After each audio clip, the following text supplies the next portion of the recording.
Everyone, this is Venkatesh, your host for the podcast Leading Self and Others. Today we have a very interesting and inspiring guest for our show. He is Mr. Dean Lindsay. He is an award winning business author, a successful entrepreneur, a skilled business culture consultant, and a powerful keynote speaker with a humorous and engaging approach. His new book, Progress Leadership Say No to Change Management, just won the 2021 Business Class New Editor's Choice Award for Book of the Year.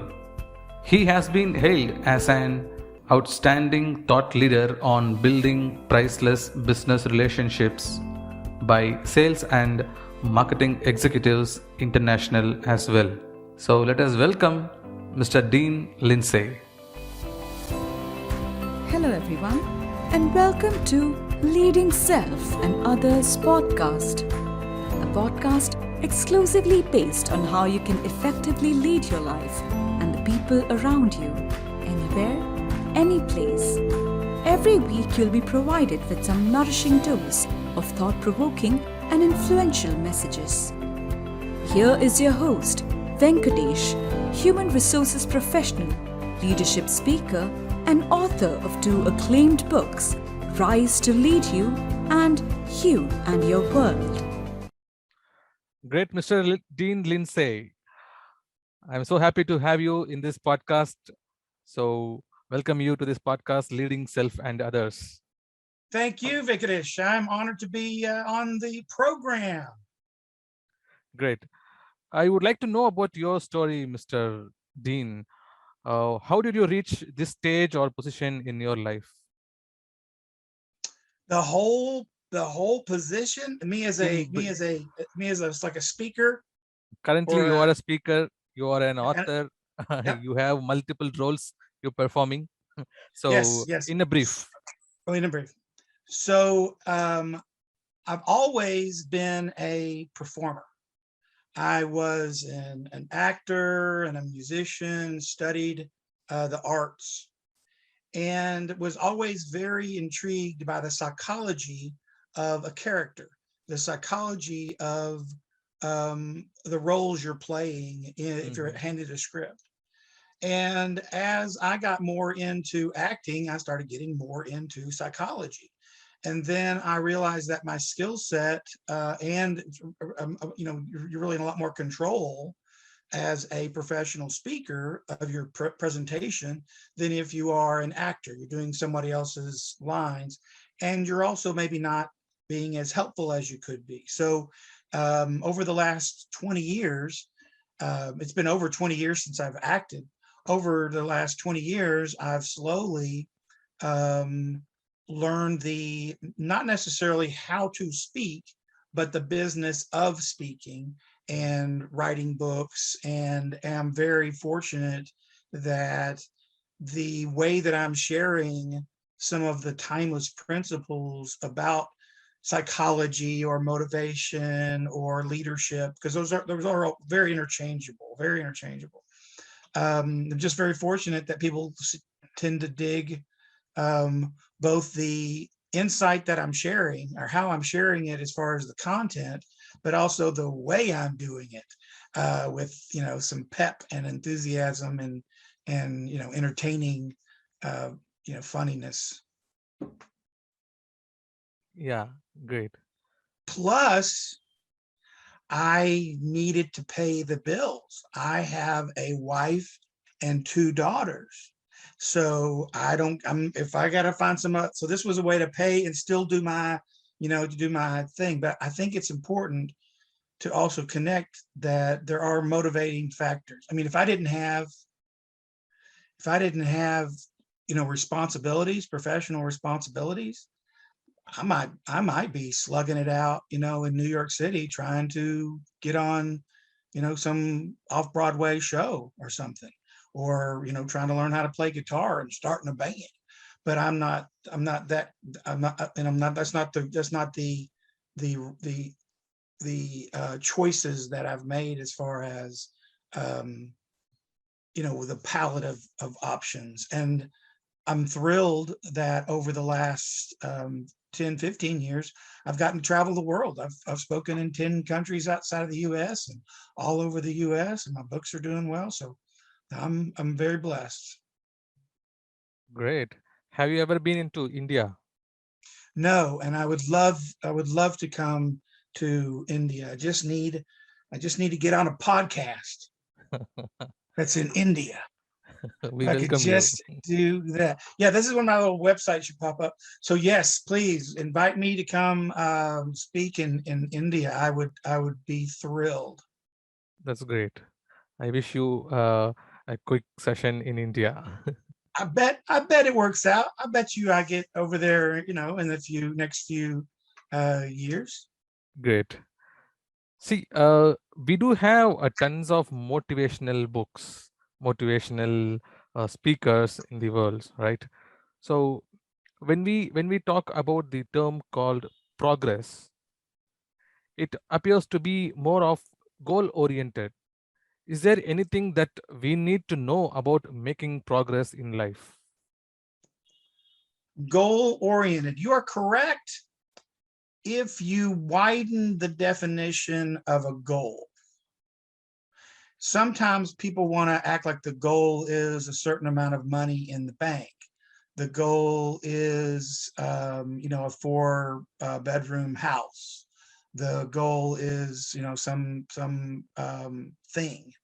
But they're really, and what I share in the book and in my material is that really the real goal, whether we say it consciously or subconsciously, the real goal is to feel a certain mixture of feelings that I dive into in the new book, the 6 P's of progress. It's what that money in the bank will help you feel. It's what that, you know, for that big old house, whatever, will make you feel. Because if you didn't connect the feeling with it, it wouldn't be your goal. So yes, whether we say we're into goal, you know, goal setting or not, I mean, your mortgage is a goal. You know, being a certain weight is a goal.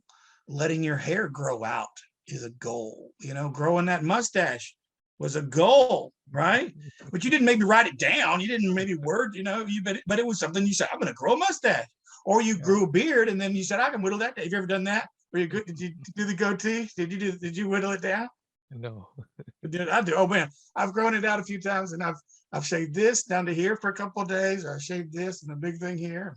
Anyway, but our goals, right? Yeah, I decided like one of the goals I had before I got on the show was to put on my show costume. You know, I don't wear the vest all the time, so we don't necessarily call it, you know, goals, but they are, and the steps we take towards a goal really just means that we're making certain little bitty steps consistently in that direction towards that.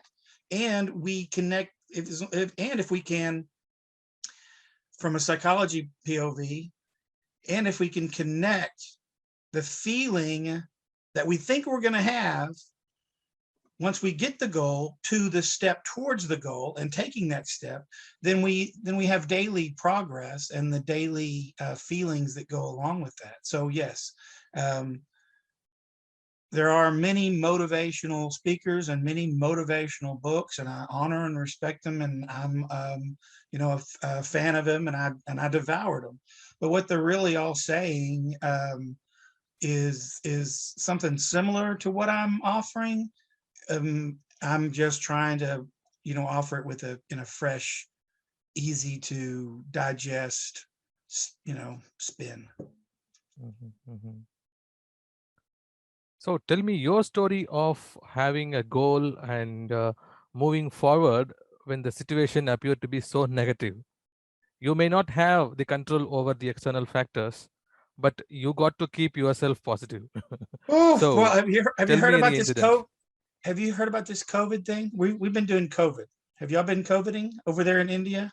Is that Uh, COVID, that pandemic? Have y'all been yeah, pandemicking? Yeah, yes. yeah. That's one thing. That's one thing. You know, one of the things that the pandemic did was help you look at possibly other goals to have in the interim. That's the reason that the new book, I really wasn't planning on putting a new book out, but COVID shut my world down, and I had a typewriter, and so you evolve, and I'm really glad that we did, because we were able to put out something new. But as long as you can feel good in yourself in the process. But one of the first things that you have to choose to do, especially if there's external circumstances, is to let go of the pity party, feeling sorry for yourself. Stop blaming yourself or blaming others, and I'm not necessarily saying accept, but acknowledge where we are now, or where you are now, and where you want to go now. It might not be the same place you wanted to go before, because the world might have shifted.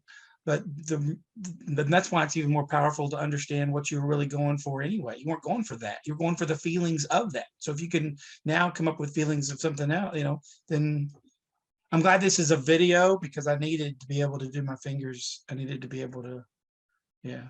So I'm sure this helped. Did this help? Did that explain it well? It does. All right, there's that. So that's how I feel about that. See, you are a man of energy, right?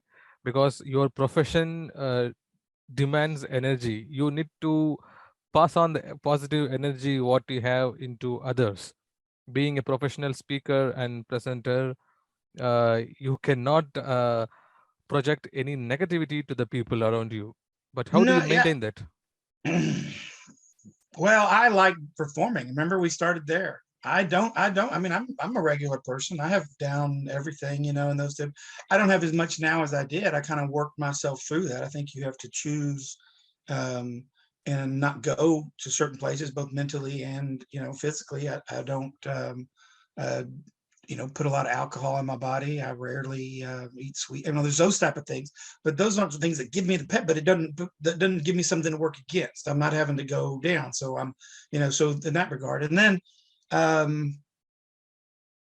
again, performing and getting to be a professional speaker, I do not take that lightly, either as a responsibility or as the gift that it is. It is a honor, getting the ability to earn my living speaking, sharing, having people fly me to certain places, and put me up on a stage and say, here, Dean, here's do your thing, and then fly me back home. And I just don't take that lightly. So any of the videos that you've seen of me speaking, I was in bed by 8 o'clock the night before, and I got up and stretched and exercised. Man, I'm getting myself ready. I'm eating pineapple and a little bit of yogurt, and I have not eaten a bunch of bacon and stuff. I'm not I think about it like a prize fighter. As far as going into that moment. Do you know what I mean? Do you know what I mean by that? It's not just what I just choose to do at that moment. I'm preparing. So like when you say that about me, and other people have said that about me as well, I don't say that about me, because I'm not. It's kind of how I want to be. I do. Also, I nap. I also take a lot of naps. Do you nap? You nap? I nap. I nap. So so sometimes if the presentation is in the afternoon, or especially if it's in the evening, I'll sleep. I try to sleep until like 3, so because I want that. I want to be able to to bring it, and I want to bring it.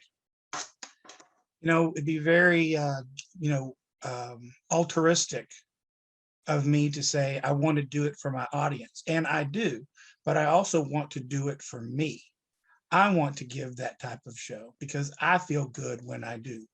And I know how bad I feel the few times I have not. Do you know what I mean by that? Yeah. Which then goes back to those 6 P's of progress, which we haven't dug into, and I don't know, but if we will, but I want to avoid the pain of feeling that way. Right? What else you got? So, you tell me your story of moving forward. You must have had an situation, okay? You can tell about any example that people can correlate with. Any tough situation that pulling you down, but you got up. Yes, there was a time in my life when and I alluded to it a little bit, where I wasn't hitting on all cylinders, where I was letting my health go. I was, making poor choices. I was all pity potty. I was, you know, and it looked pretty grim as far as, um, um, where the trajectory was definitely going, downhill. And I had to choose. Well, we choose every day, but I had to choose to try to do something. And that's when I started doing the stretching. That's when I started cutting out the red meat. That's when I backed way off on the alcohol and the sugar. That's when I tried to get a lot more sleep. That's when I, got into deep breathing out of, the Art of Living, the organization, the Art of Living. Are you familiar? Yeah, yeah. Yeah, I got into the Art of Living and did some of the Sri stuff. And I mean, you just have to do he hit me with a rose. He came to Dallas and he came by and hit me. He knocked me in the head with a rose. Sri did. That helped. I think that's probably it. Sri hitting me in the head. That did it. Great. So, how does humor play a part during hard times? Well, it doesn't have to play a part, but it's gonna really, stink if it doesn't. I'm not doing more humor than I used to do pre-COVID. I've always been, offering a lot of humor in my presentation, but there's a lot of humor just in my day. I mean, I'm a humorous gentleman. So, and from a educational standpoint, it's easier for it to connect when there's humor. People want to watch more. People have a little bit more endearing to me. They like me more. So if they like me, they might trust me more. And if they trust me more, then they might, choose to internalize some of the things I'm saying more, so that they can, make, wiser choices for themselves. And that's really all we're talking about, is people. I'm trying to help people make, wiser choices for themselves. Great. So, before I move on to my next final question, what is that one question you would expect me to ask you, and what would be your answer for that?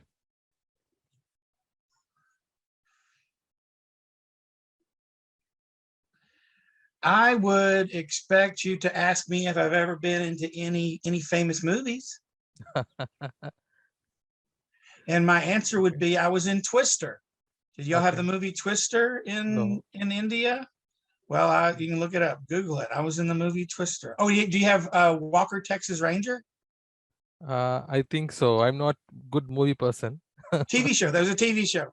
Okay. Walker, Texas. I was in that many, 25 years ago. Okay. But Okay. I guess I'd also ask what's the name of my new book? Please go ahead.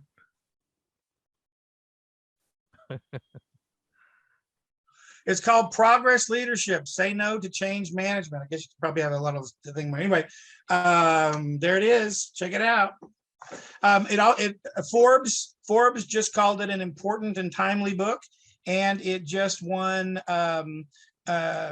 Business Class News Editor's Choice Book of the Year award. So there it is. Progress Leadership. Say no to change management. Great. The book name says "Say No to Change Management." That's right. It is funny that just few days ago, I just completed recording a podcast with an expert who is into change management.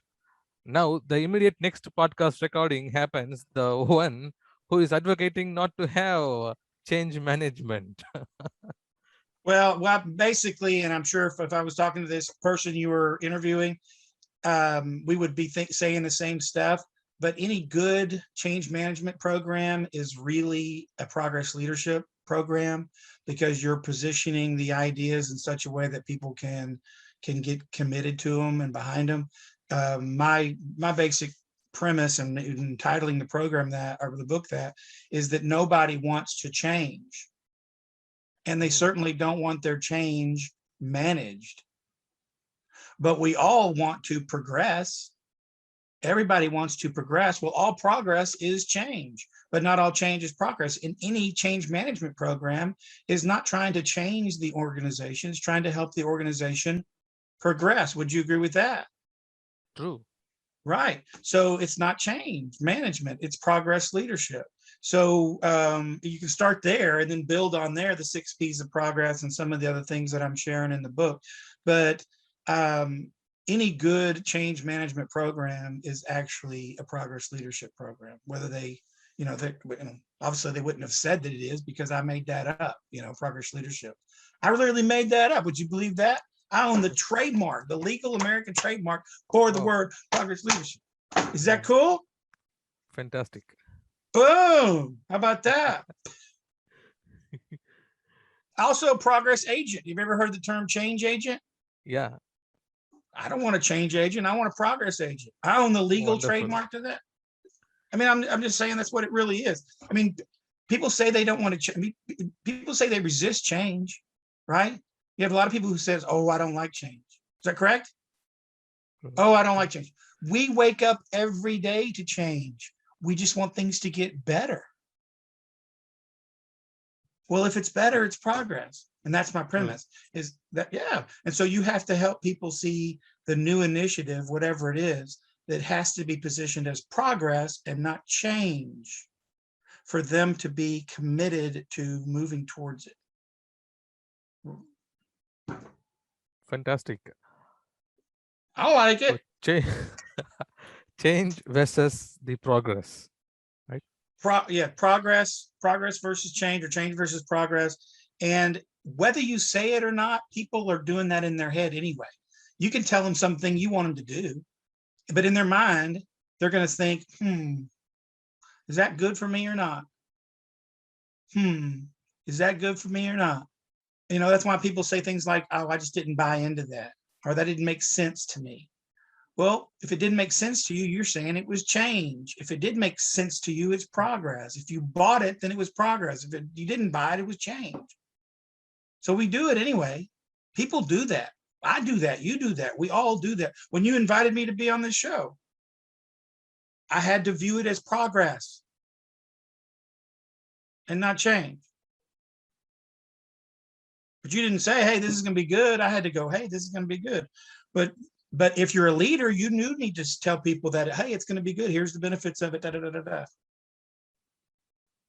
that make sense? Yeah.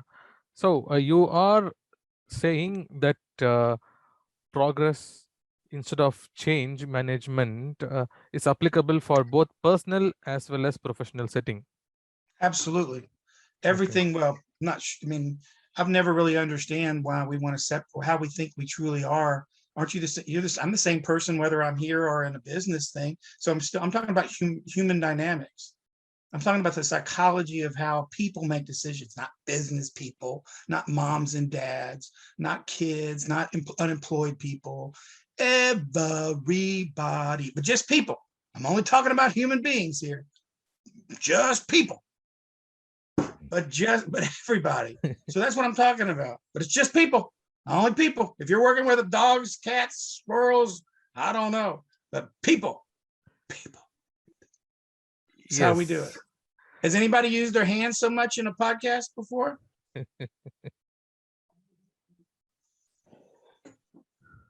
Great. So I would like to know one more thing, like we're talking about progress and change management. I'm having a bad habit, like people mostly complain that I'm having an smoking habit or liquor drinking habit. I want to change it. People normally use the word change. Okay, I want to change it to good. So in that analogy, how do you think that progress can come into play instead of change management? Great. Instead of saying what you don't want, say what you do want. I am a healthy non-smoker, instead of I don't smoke.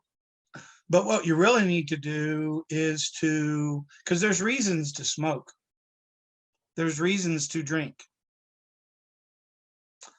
You need to have more reasons not to. I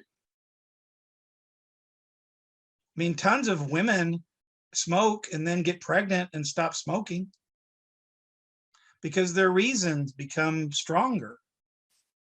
So it's possible to do. It just needs to be, you need to weigh it in your mind, right? So there's reasons to smoke, and right now there's a few reasons not to, right? So you got to give yourself more reasons, and then maybe limit the ones, some of the things, a lot of times both those things you mentioned are, big stressors. And I've had bouts with, when I drank more or even smoked cigarettes. One thing we need to realize is that, well, both those are addictive. And I never got to that position because that is, can be much more challenging, psychologically. And then you really do have to fill your day, with other things. Maybe you're even having to, chew on something instead of, grabbing a cigarette or something. I totally honor that. Maybe you need to drink tons and tons of water and keep yourself super full, or walk 10 miles or 15 miles a day. I mean, there's tons of different things, but you do, and it gets a little bit, maybe unnoticeably better, the first few days or first week, or you're bare knuckling it and things of that nature. But unless you keep in mind the why, unless you find all the benefits for you in that process, and in that, towards that goal of all things that you get to do in your life, because you aren't going to do to these particular things. So I am by no means saying that it is easy, but it is all in how we size it up in our minds, not including the addiction, the actual physical addiction, but the psychology, the psychological addiction of anything. It doesn't have to be just alcohol or smoking. I mean, you can be addicted to McDonald's. I mean, you can be addicted to anything psychologically. True. Finally, one question. Be it a relationship failure or personal or business goal failure, what are your recommendations or tips for those who are struggling to get ahead with their life? Honor your mind and take care of your mind. Be very, very conscious and aware of what you are putting in your mind, in your body and your mind. Drink water. Drink, try to drink half your body weight in ounces. I don't know what that recommends over to India, but a whole bunch of water. Drink a lot of weight in ounces per day. Drink a lot of water. Eat lean protein, eggs, chicken, turkey, because you need to give your brain the energy to help you make wise choices. You're not going to make a really great choice the day after you go out drinking or stay up all night. The next day is not going to be a real wise, bunch of wisdom that you're going to throw out there. So if you're having it tough, or you are in a tough spot, take care. I mean, the first thing I would do is just really start taking better care of yourself. And I'm not trying to say lose weight. I'm not trying to say, but I am saying give yourself a chance.